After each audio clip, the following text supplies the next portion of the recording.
नमस्कार दोस्तों, मगही गीत बहार में सबका स्वागत है। आइए आज एक छठ पूजा गीत लेकर आई हूँ। कैसा लगेगा आप लोग कमेंट में ज़रूर बताइएगा और सुनने के बाद लाइक सब्सक्राइब और शेयर ज़रूर करें। तो आप शुरू करते हैं। चारही कोना के पोखरिया जाला उमाड़ल जाय, जाला उमाड़ल जाय, मारून नीरुए देवी डुबकिया, जाला दूधा होई जाय, जाला दूधा होई जाय, मारून सालुए बेटी डुबकिया,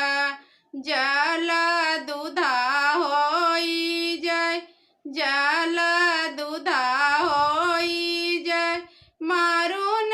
साती बेटी डुबकिया,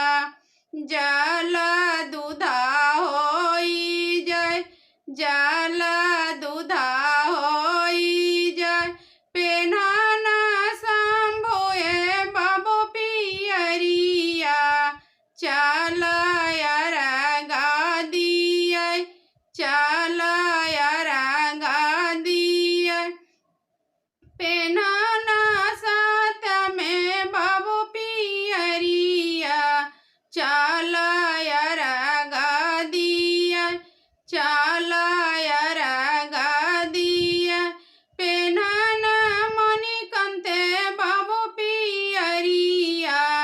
चला रंगा दिया, चला रंगा दिया,